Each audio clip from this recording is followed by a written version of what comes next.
Allahumma inna nas'aluka ilman nafi'a wa rizqan tayyiba wa amalan mutaqabbala. Ya Allah, kami memohon kepadamu ilmu yang bermanfaat,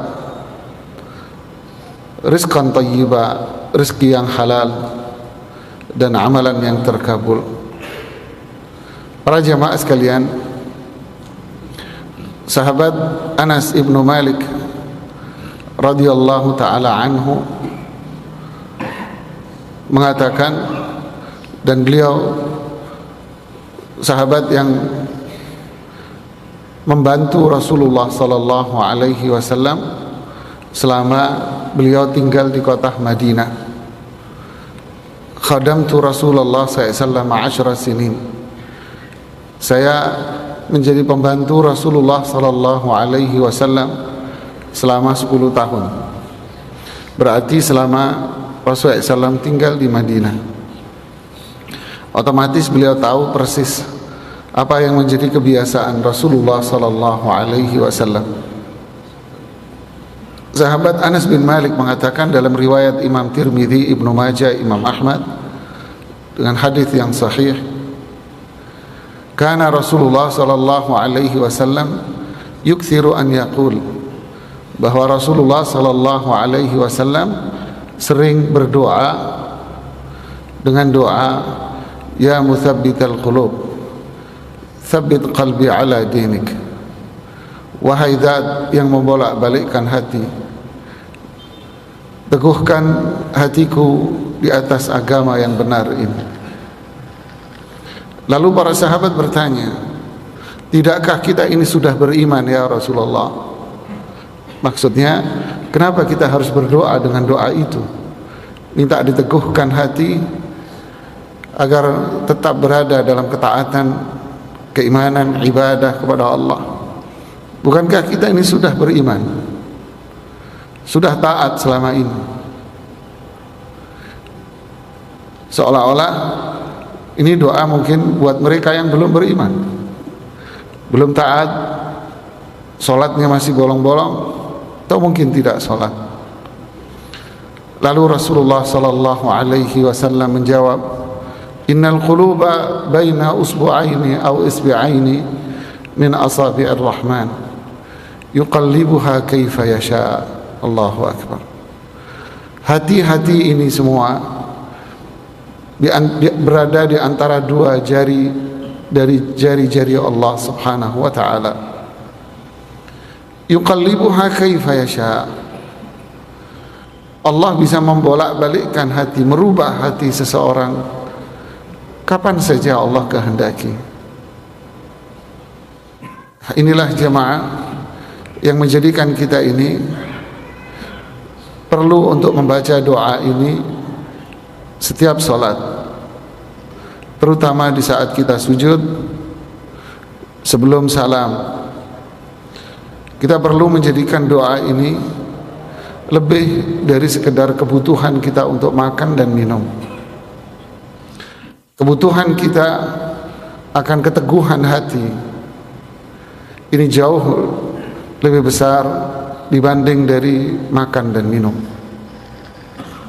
Orang tak makan dan tak minum, paling dia akan wafat. Tapi kalau hatinya yang wafat, dia akan wafat dunia dan akhirat. Kebinasaan akan senantiasa menyertai dirinya. Kenapa bisa demikian? Karena Rasulullah sallallahu alaihi wasallam mengatakan, ala fil jasadi mudghah, idza saluhat saluhal jasadu kullu, wa idza fasadat fasadal jasadu kullu, ala wahiyal qalb. Di tubuh kita ini ada segumpal darah. Kalau dia baik, baik semuanya, seluruh tubuh kita. Kalau dia jelek, maka jelek semuanya. Itu adalah hati. Syekhul Islam Ibnu Taimiyah rahimahullah mengatakan, hati ini ibarat raja. anggota tubuh kita ini tentara-tentaranya. Kalau rajanya baik, maka rakyatnya akan baik. Sangat menyenangkan hati Bapak sekalian. Ketika saya masuk di Banda Aceh, saya tidak melihat perempuan yang terbuka badannya, karena pemerintahnya yang menetapkan jilbab. Ini adalah sebuah perumpamaan saja. Hati ini ibarat raja, anggota tubuh kita ini tentaranya. Kalau rajanya baik, kalau motor penggeraknya baik, maka seluruh mobilnya ini akan baik. Dulu waktu saya masih berada di pesantren, ketika Idul Adha, kami mendapatkan binatang kurban yang begitu banyak. Karena banyak, maka dinas peternakan pemerintah setempat menghubungi saya. Mereka mengatakan, Pak Ustadz, mohon semua binatang kurban jangan disembelih, kecuali setelah mendapatkan izin resmi dari dinas peternakan. Saya menjawab, Pak, kapan saya menyembelihnya kalau semua harus menunggu Anda? Tidak selesai-selesai ini, Pak. Nanti saya jelaskan, Pak. Tanggal 10 Dzulhijjah pun tiba, dinas peternakan datang. Mereka tertawa melihat pertanyaan saya. Kapan saya harus menyembelih, Pak? Kalau sapi sekian banyak, kambing sekian ratus ini, harus nunggu Anda satu demi satu, Pak. Tertawa mereka. Pak Ustadz, silahkan Anda menyembelih. Saya hanya mengambil sampel saja. Tahu dari mana Anda kalau kambing dan sapi ini layak untuk dikonsumsi?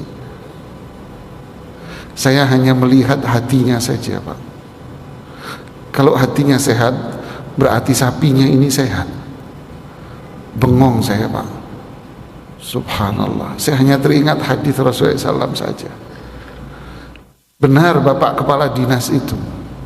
Beliau hanya melihat hatinya, Pak. Cukup Pak Ustadz, silahkan disembelih semuanya. Allahu Akbar. Inilah hati jemaah. Banyak di antara kita menjaga perbuatan. Ya, memang itu harus, Pak. Tapi kita melupakan apa yang disebut dengan namanya hati. Ibarat orang yang sangat perhatian dengan bodi mobilnya, tapi dia tak perhatian dengan mesin dan motornya. Apalah artinya sebuah bodi, tapi kalau motor penggeraknya itu jelek. Tapi jika motor penggeraknya bagus, mobil tua pun bisa jauh lebih mahal dari mobil yang baru. Inilah hati kita para jemaah. Sehingga para ulama kita dahulu kerap kali mengatakan, saya menjaga hati ini jauh lebih sulit daripada saya harus menjaga anggota tubuh. Karena hati ini akan mudah dipengaruhi dan dampaknya kepada seluruh anggota tubuh. Tentu menjaga hati dengan apa? Nah, itulah yang menjadi fokus dakwah Rasulullah sallallahu alaihi wasallam. 13 tahun lamanya Rasulullah sallallahu alaihi wasallam hanya membenahi dan meluruskan hati para sahabat pada periode Makkah sebelum Rasulullah SAW hijrah. Hati mereka diperbaiki setelah melewati bertahun-tahun masa yang disebut dengan jahiliyah. Diperbaiki hatinya oleh Rasulullah SAW. Makanya para ulama hadis memaknai hadis innama bu'ithtu li utammima makarimal akhlaq. Saya diutus oleh Allah untuk menyempurnakan akhlak. Yang dimaksud di sini akhlak kita kepada Allah. Akhlak kita kepada Allah.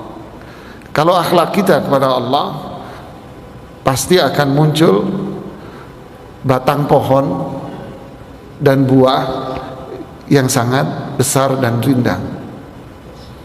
Daraballahu mathalan kalimatan thayyibah kasyajaratin thayyibah asluha thabitun wa far'uha fis sama' tu'ti ukulaha kulla hinin bi'idni rabbiha. Di surat Ibrahim Allah berfirman, Allah membuat perumpamaan kalimat yang indah, yaitu tauhid, la ilaha illallah.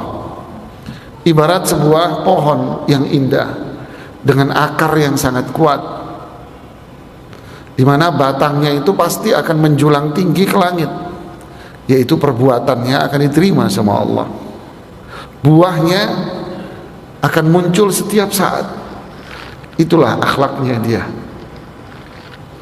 Jadi akar pohonlah yang menjadi perhatian besar, yaitu hatinya dia, ketauhidan kita kepada Allah.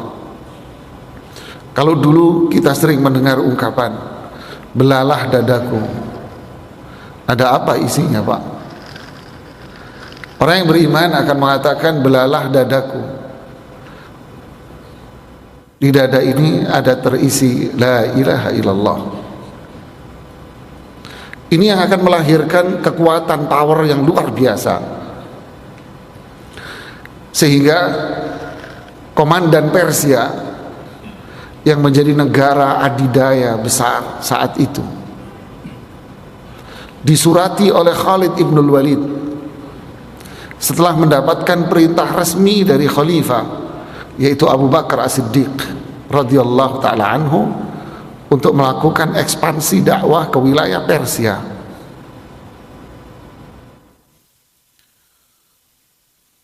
Surat itu diterima oleh sang komandan besar, jenderalnya. Surat itu diserahkan kepada sang raja Kisra.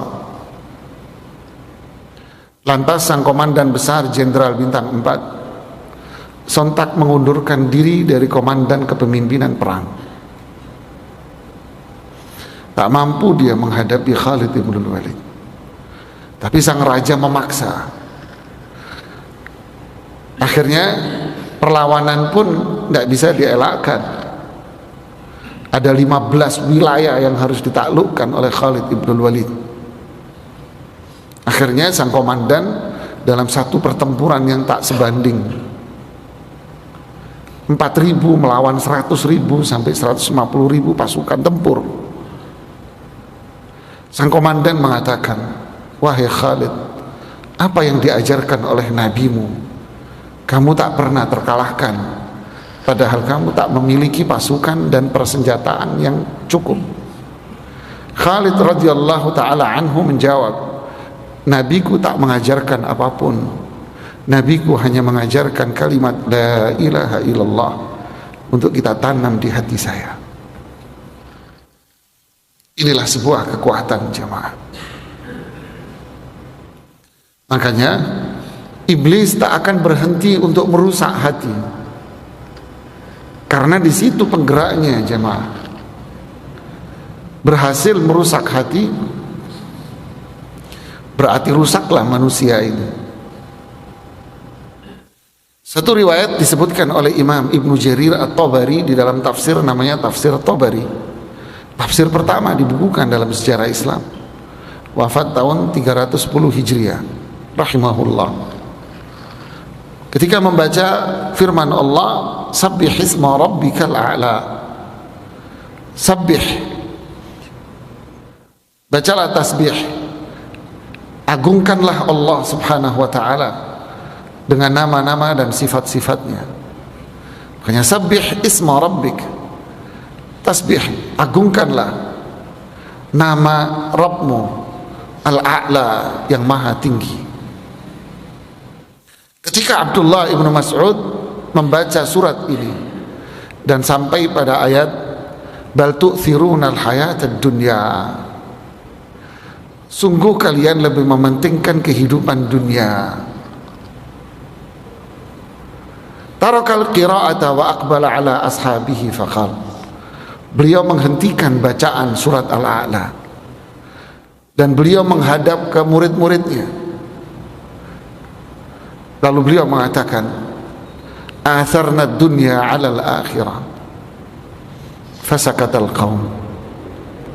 Kami saat itu Abdullah bin Mas'ud ini tinggal di Kufah, Pak, Baghdad, di akhir hayatnya. Beliau mengatakan, ini zaman era sahabat, masih atharna dunya 'ala al-akhirah. Kita ini sekarang lebih mementingkan dunia daripada akhirat. Fasakatal qaum. Semua murid-muridnya di masjid itu terdiam. Faqal atharna dunya. Hati kita ini lebih mementingkan dunia. Lianna ra'ayna zinataha wa nisa'aha wa ta'amaha wa syarabaha. Karena kita ini melihat, terjebak dengan keindahan dunia, perempuan-perempuannya yang cantik, laki-lakinya yang ganteng, makanan-makanannya yang enak dan minumannya. Wa zuyat annal akhirah. Akhirnya akhirat ini dilipat sama Allah. Hilanglah kenikmatan surga itu. Fakhtarna hadzal ajil wa tarakna al-ajil. Akhirnya kita ini meninggalkan ajil, akhirat, dan lebih memilih yang cepat saji. Inilah hati yang sudah terlena dan terjebak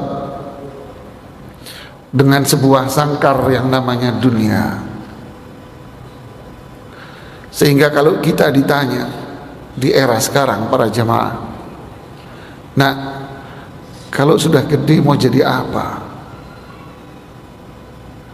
Jika sang anak menjawab, kami akan menjadi anak yang soleh, kalau itu sih pasti nak, nggak usah ditanya. Jadi bukan itu yang diinginkan jawabannya.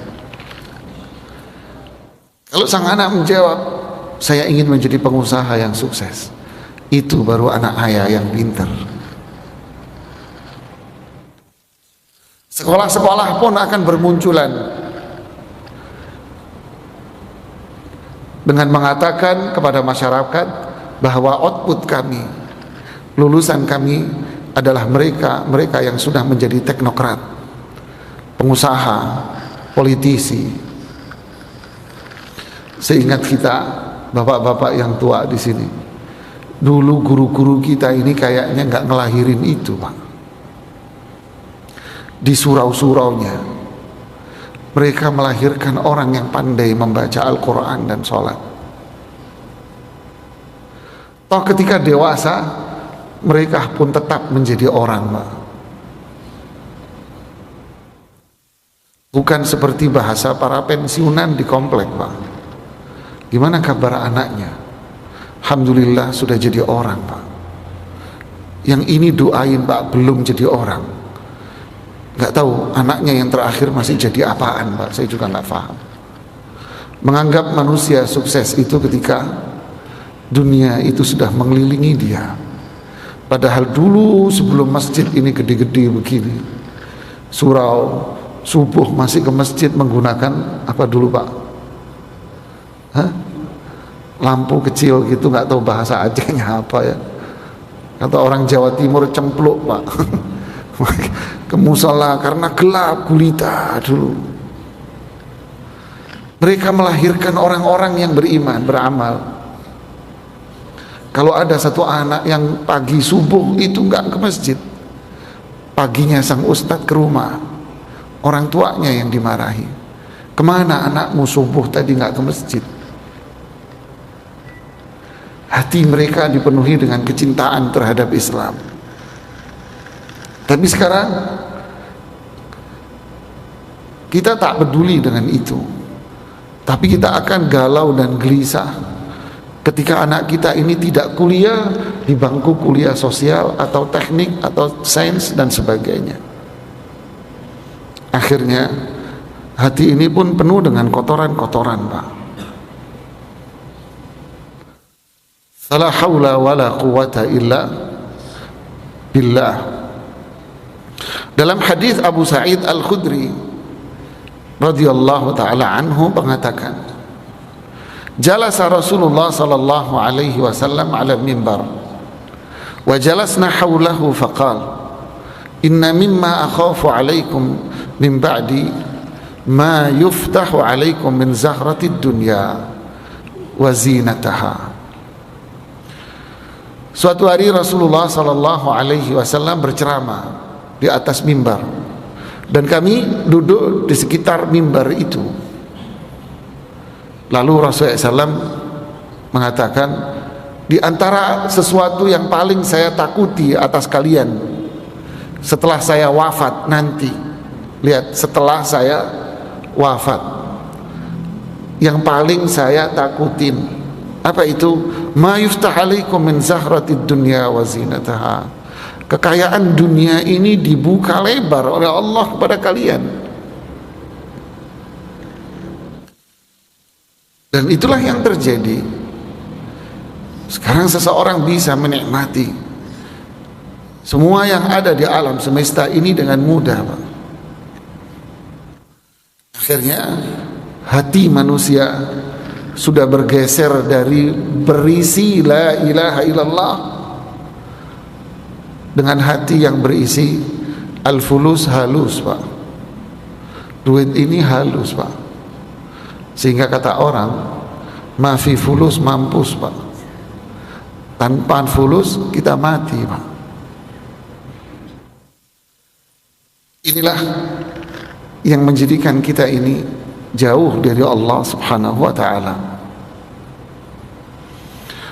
Di hadis Abu Musa Al-Asy'ari pula di dalam riwayat Imam Ahmad, Tabrani, Ibnu Hibban dengan hadis yang sahih, man ahabba dunya adarra bi akhiratihi wa man ahabba akhiratahu adarra bi dunyah fa'athiru ma yabqa ala ma yafna.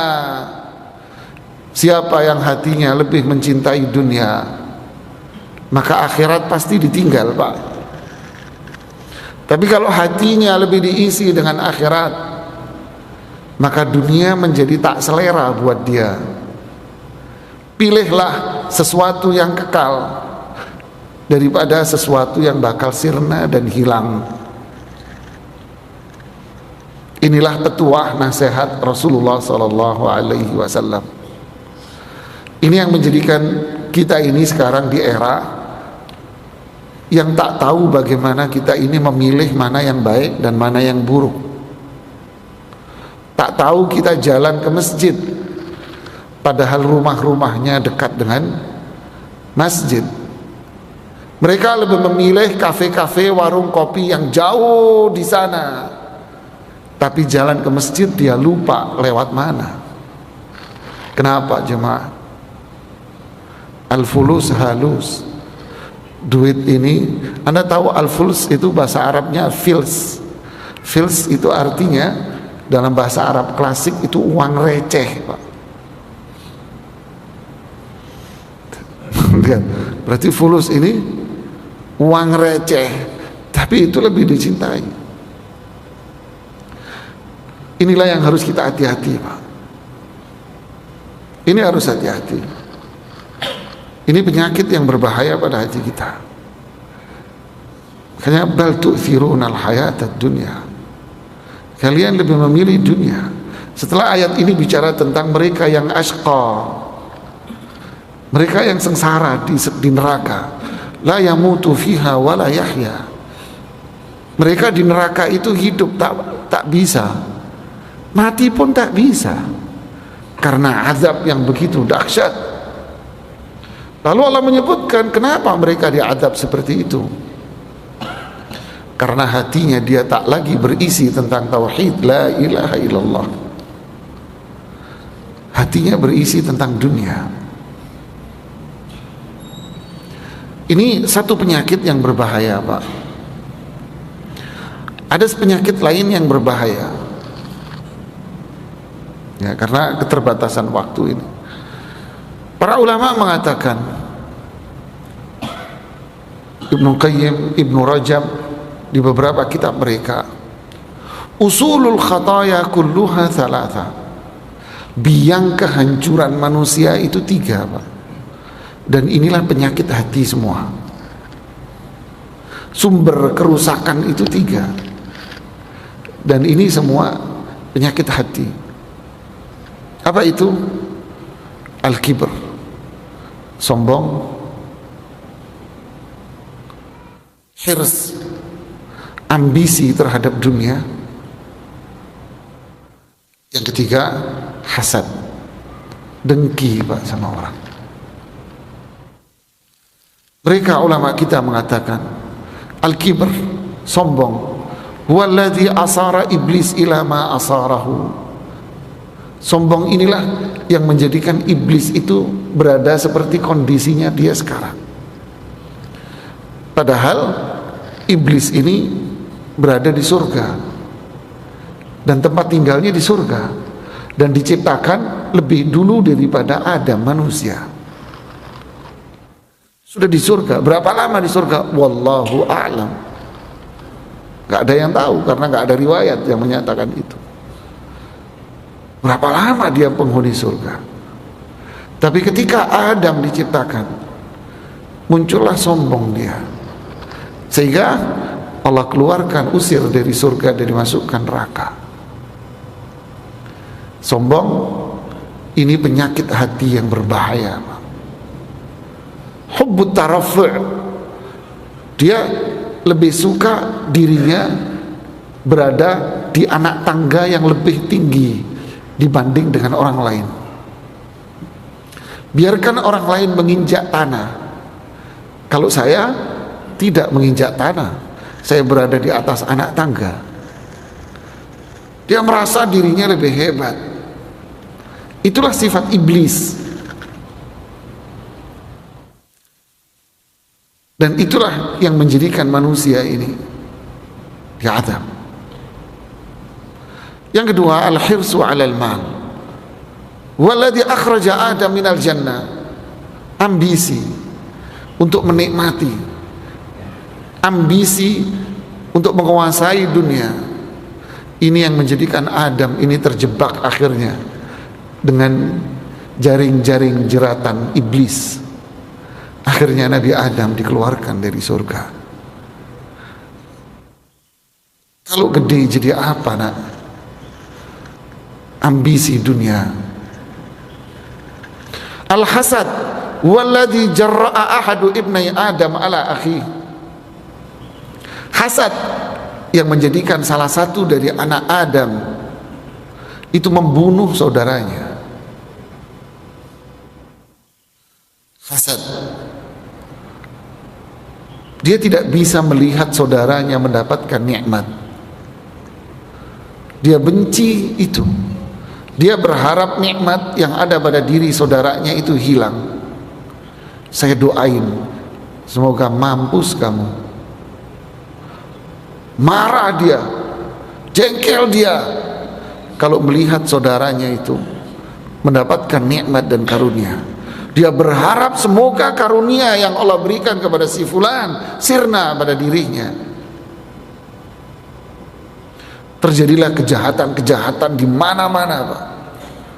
Ujung-ujungnya hanyalah penyakit yang bernama hasad. Dunia politik tak akan pernah menikmati yang namanya air jernih dan tenang, karena bagi mereka tak ada teman abadi dan lawan abadi. Yang ada hanyalah berapa keuntungan saya. Dia tak akan rela melihat si fulan itu berada di atas, walaupun kemarin dia teman akrab saya. Begitulah kalau dalam tatanan kehidupan pribadi, Pak. Kiber, hirs, hasad. Faman waqa syarra hadhihi thalatha faqad waqa syarr. Siapa yang berhasil menjaga hatinya dari 3 kejahatan ini, maka dia akan selamat dari semua sumber-sumber keburukan dan kebinasaan. Kufur, kekufuran itu sebabnya sombong, Pak. Maksiat dengan berbagai macam bentuknya. Sebabnya apa? Ambisi dengan harta dunia. Akhirnya muncul ungkapan yang halal, yang haram susah. Yang haram susah, apalagi yang halal. Ini tidak akan diungkapkan oleh orang yang hatinya bersih. Ambisi menyebabkan dia tak pernah puas melihat yang namanya perempuan cantik. Ambisi tak pernah puas melihat laki-laki ganteng. Ambisi tak pernah puas kalau perlu satu supermarket saya belanja, saya beli, Pak. Begitulah seterusnya. Pak, berapa mobil di rumah? Saya bertanya ke satu pengusaha di Jakarta. Iya Ustaz, sudah cukup masanya Ustaz. Sudah Ustaz. Maaf Ustaz, sudah tobat saya. Berapa Pak? Berapa? Dulu sih ada 200 unit di garasi Ustaz. Mobil apa Pak? Yang jelas bukan mobil biasa Ustaz. Semua mobil di dunia Ustaz mau ada di garasi saya. Apalagi Pak? Saya ada 2 unit pesawat pribadi Pak di Halim. Saya nanya, apa yang sudah Bapak peroleh? Nggak ada Ustaz. Nggak ada. Apa yang terjadi? Tidak puas Pak. Maksiat yang terjadi di mana-mana. Yang miskin juga sama. Andai pedagang pasar itu sadar dengan hati yang bersih, maka mereka pedagang pasar akan menjadi hamba Allah yang mulia Pak. Kenapa? Karena mereka bangun di saat semua orang tidur. Mereka bangun jam 1, 12, jam 2. Tapi sayang hatinya tak ada itu. Mereka bangun hanya sekedar untuk mengumpulkan fils, uang-uang receh, untuk dagang sayur di pasar. Coba dia dengan hati yang bersih Pak, dia akan bangun jam 1 setiap hari, jam 2 setiap hari. Sebelum dia ke pasar, dia mengambil air wudhu dulu, lalu dia mencari arah kiblat kemana. Karena sering dia sudah tahu arah kiblatnya di sebelah mana. Dia akan sholat jam 1, jam 2 Pak. Dia akan mengangkat tangannya berdoa di hadapan Allah. Mukanya, dahinya nempel ke tanah setiap jam 1 malam, jam 2 malam Pak. Lalu setelah itu dia akan pergi ke pasar. Sungguh mulia hamba Allah ini. Tapi sayang Pak, jangankan sholat malam, mendengar adzan subuh pun tak kedengaran di kupingnya dia. Yang ada di benak dia, dagangan sayur saya masih banyak. Fa inna lillahi wa inna ilaihi raji'un. Yang miskin pun terobsesi dengan itu. Maksiat pun akhirnya menjadi bagian dari kehidupan dia yang tak terpisahkan. Hasad menjadikan dia tak kenal yang namanya saudara, tak kenal yang namanya ayah dan ibu, tak kenal yang namanya tetangga, teman, tak kenal dia. Kezaliman di mana-mana. Yang penting saya mendapatkan apa yang saya mau. Jadilah kehidupan dunia manusia ini karena hati yang rusak, tak ubahnya sebuah hutan belantara. Setiap monyet ingin berada di atas pohon, tak ada monyet yang mau berada di bawah. Setiap monyet pun pada akhirnya ingin menguasai pisang setandan. Tak ada yang mengatakan cukup saya satu saja, yang lain silahkan dinikmati saudara saya. Tak ada.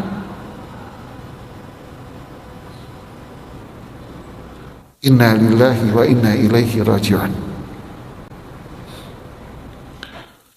Syekhul Islam Ibnu Taimiyah rahimahullah ketika mengomentari ayat surat Syura ayat 14, wa ma tafarraqu illa min ba'di ma ja'ahumul ilmu baghyan bainahum. Tidaklah umat manusia ini terpecah belah, terkotak-kotak, berantakan, melainkan terpecah belah ini terjadi setelah ilmu ini udah jelas, wahyu ini udah turun, udah di depan kita Al-Quran, penjelasan tafsir dari Quran banyak, hadis sudah dengan mudah kita cari, kita dapatkan dalam hitungan menit.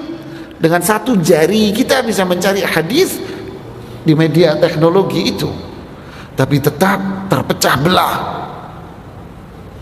Syekhul Islam mengatakan semua itu terjadi karena apa? Karena al-kibru wal hasad, karena sombong dan hasad. Semua masjid tak mau menara masjid yang lain tinggi, kecuali menara dia saja yang lebih tinggi. Persaingan masjid ibarat sebuah persaingan pasar dagang, saling tunjuk dan saling menyalahkan. Akhirnya semua saling membawa stempel, bahwa stempel saya lah yang lebih tajam daripada stempel Anda. Penyakit hati, Pak. Mereka lupa kalau kitab sucinya satu, nabinya satu, Pak. Rujukannya hadisnya satu, Pak. Harusnya ayo kita tadarus. Majtama'a qaumun fi baitin min buyutillah. Tidaklah ada beberapa orang yang duduk-duduk di masjid, yatluna kitab Allah, membaca Al-Quran, mempelajari Quran, duduk sama-sama belajar kita dari Quran, dari hadis, gimana para ulama kita dulu memahami. Illa nazalat alaihimus sakinah, ketenangan, kedamaian, ketentraman, itu Allah turunkan dengan ribuan malaikat sekitar kita. Wa ghasyiyatuhumur rahmah, rahmat Allah akan kucurkan semua. Allah ampuni semua dosa kita. Tapi kalau hati kita kotor dengan kepentingan dunia, kiber, sombong, ambisi dengan dunia ini, sombong, hasad, habislah, sirnalah martabat kita sebagai hamba Allah. Kita akan menjadi hamba hawa nafsu. Intinya saya dikasih jam tadi sampai jam 6.15, ini udah kelewatan. Intinya, Pak, rajinlah kita berdoa, saya khususnya dan kita. Ya mutsabbitsal qulub, tsabbit qalbi ala dinik. Wahai zat yang bolak-balikkan hati, teguhkan hati ini di atas Islam yang hak. Allahumma inni as'aluka al-afwa wal afiyah. Doa yang diajarkan Rasulullah SAW kepada pamannya, salullah al-afwa wal afiyah, minta kepada Allah agar Allah memaafkan kesalahan kita. Wal afiyah, sehat, sehat hati, bukan sekedar badan. Kalau badan mesti sakit, Pak, berharap badannya sehat terus, enggak. Dokter ahli jantung ya jantungan, Pak. Dokter ahli jantung meninggal karena serangan jantung, Pak. Terus mau apa kita? Lebih dulu meninggal dokter jantungnya daripada pasiennya, Pak. Pasiennya masih dirawat, sehat walafiat, naik sepeda. Dokter jantungnya pula kena serangan jantung, Pak. Tidak bisa dipungkiri. Yang lebih penting untuk kita cari adalah hati kita yang sehat. Sallallahu al-afwa wal afiyah, ya am, paman, minta sama Allah agar Allah memaafkan dosa kita. Sehat hati kita, sehat fisik iya, sehat di akhirat, di alam kubur dari azab, sehat di akhirat dari azab neraka. Minta ini, Pak. Kemudian belajarlah ilmu dari Quran, dari hadis Nabi. Rajinlah kita berzikir. Ya Rasulullah, inna syara'i al-islami qad kathurat. Wahai Rasulullah SAW, syariat Islam ini udah banyak. Ajari saya sesuatu yang bisa saya pegangi. Jawaban Rasulullah SAW yang mulia, jadikan lisan anda basah dengan zikir kepada Allah. Dulu orang tua kita kalau sudah pagi sore duduk di depan rumah sambil zikir. Iya Pak ya. Sekarang sambil ngapain Pak? Mainan setan gepeng Pak. Tahu setan gepeng Pak? Hah? Tahu gepeng Pak? Tipis ya. Mainan handphone. Zikir. Lupa Pak. Sampai bangun tidur pun Pak, melek mata, yang pertama dipegang apa? Hah? Yang dipegang ini Pak, setan gepeng ini Pak.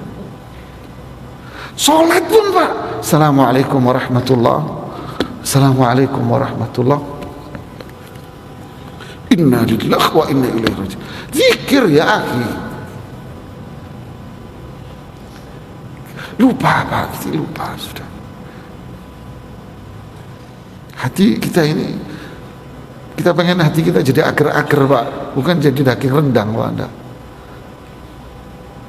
Inilah ya, doa, belajar ilmu, zikir yang banyak. Kemudian yang ketiga apa Pak? Tinggalkan maksiat, tinggalkan lingkungan yang kotor, pertemanan yang kotor. Ini yang bisa saya sampaikan. Semoga bermanfaat buat saya pribadi dan buat kita semuanya. Silahkan kalau ada jamaah yang ingin bertanya. Assalamualaikum warahmatullahi wabarakatuh. Waalaikumsalam warahmatullahi wabarakatuh. Di dalam dunia pendidikan diajarkan bahwa pada diri manusia itu ada tiga: kognitif, dan psikomotorik. Dasar daripada pendidikan itu adalah itu. Tapi inilah yang tidak disampaikan dari orang tua kepada anak, tidak disampaikan dari mulut juga, tidak sampai kepada murid. Jadi ini bagaimana caranya ini? Pas seorang ayah yang capek sekali bekerja malam dia kurang tidur, usaha yang capek sekali bekerja malam pulang dia, pegawai yang capek sekali bekerja pulang malam tidur, tidak pernah dia mengurus anak. Itu juga seorang guru, dia mengurus anak orang sekolah, anak dia nggak pernah. Ini persoalan hari ini yang kita alami dan kita hadapi. Barakallah. Jadi oleh karena itu, bagaimana ini kita bina ini sehingga mereka menjadi satu makhluk yang betul baik. Ini yang harus kita uruskan. Kalau ceramah sebenarnya uruskan apa usah urusan? Ustaz malam juga salat malam lagi. Apa ustaz urusan? Iya, paham. Satu minggu ustaz itu pun bagi kita ceramah itu. Makasih banyak Pak, faham saya pertanyaan. Ya. Waalaikumsalam warahmatullahi. Luar biasa pertanyaan Bapak. Terima kasih Pak pertanyaan dan nasihatnya. Kita ini sekarang para jemaah krisis yang namanya krisis suri tauladan. Kita kehilangan profil yang menjadi suri tauladan kita. Orang yang kita anggap suri tauladan ternyata hanyalah sebuah buah yang kesan indah dipandang mata, tapi ternyata ketika kita kupas dia asemnya minta ampun Pak. Kita krisis suri tauladan orang-orang yang benar-benar berhati ikhlas mengharap ridha rahmat Allah, orang-orang yang bisa memberikan contoh bagaimana ibadah akhlak mulia itu. Yang ada hanyalah mereka yang berkepentingan. Jadi guru bukan hanya sekedar ngajar, tapi guru membimbing. Orang tua bukan sekedar ngasih makan dan minum dan kebutuhan pokok, tapi orang tua membimbing anaknya menuju jalan yang diridhoi oleh Allah. Bukan sibuk untuk menanamkan bagaimana mengumpulkan harta, karena harta itu pasti dijamin sama Allah. Tidak ada jantung yang berdetak, pasti rezekinya pasti. Kenapa kok malah kita sibuk yang pasti dan meninggalkan sesuatu yang belum pasti, yaitu amal saleh. Ibnu Qayyim rahimahullah mengatakan, sibukkan diri kita dengan kewajiban, jangan disibukkan kita untuk mencari jaminan. Jaminan kok dicari? Jaminan itu sesuatu yang pasti. Sibukkan dengan kewajiban kita sama Allah. Allah tak pernah mengatakan di Al-Quran carilah dunia, tapi Allah selalu mengatakan dirikanlah sholat, bayar zakat, bertauhid, ibadah hanya kepada Allah. Wa'mur ahlaka bis salati wastabir 'alaiha la nas'aluka rizqa nahnu narzuquk. Suruh keluargamu untuk salat, ibadah, jauhi maksiat. Sabar. Kami enggak akan minta rezeki, saya ngasih rezeki. Ibnu Katsir mengomentari rahimahullah, orang yang taat ibadah sama Allah, hatinya ikhlas, Allah akan jamin dia rezekinya yang halal. Enggak bakal mati kelaparan kamu. Ini krisis kita ini, Pak. Ya. Jadi tak perlu kita menuntut orang untuk menjadi suri tauladan, tapi kita harus menuntut diri kita untuk menjadi baik. Rabbana hab lana min azwajina wa dzurriyyatina qurrata a'yun. Jadikan saya, istri saya, anak saya jadi panutan buat yang lain. Tak perlu kita mengkritisi orang lain, menyalahkan dunia lain, sedangkan diri kita ini masih belum mandi. Nyuruh orang mandi, sedangkan kita ini masih bau, Pak. Jadilah kita sendiri menjadi manusia yang mulia di hadapan Allah, bukan hanya mulia, bukan mulia di manusia, Pak. Jadilah kita manusia yang ibadah, akhlak mulia. Kalau kita menjadi diri yang baik, pasti orang lain akan mengatakan si fulan sudah mandi dan wangi baunya. Dia akan mencontoh. Banyak sekarang orang pandai mengkritisi dan banyak bicara, tapi dia sendiri habis terjebur dalam sebuah kubangan got yang dia tak sadar kalau dia ini bau dan belum mandi, Pak. Nas'alullah al-afwa wal-afiyah. Ada lagi yang mau bertanya? Iya. Bismillahirrahmanirrahim. Ustaz, saya ingin bertanya tentang ambisi dunia. Ya, jadi seperti Ustaz sudah jelaskan tadi, misalkan ada sesuatu orang lagi berjalan bersama, dia sangat merasa kelaparan. Jadi ketika dia merasa kelaparan, minta pertolongan kepada orang lain, mungkin tidak ada itu. Lalu dia melihat sebuah makanan yang bisa dia makan, dia ambil secara tidak minta izin atau dia tidak lihat orang. Apakah ini termasuk habis dunia atau gimana, Ustaz? Masya Allah, luar biasa contoh yang dibuat. Si fulan lapar, saya tambahin contohnya, Mas. Si fulan lapar, di depan dia ada nasi, lauk pauk. Pertanyaannya, siapa yang ambisi dan siapa yang memenuhi hajat? Apa jawaban Anda?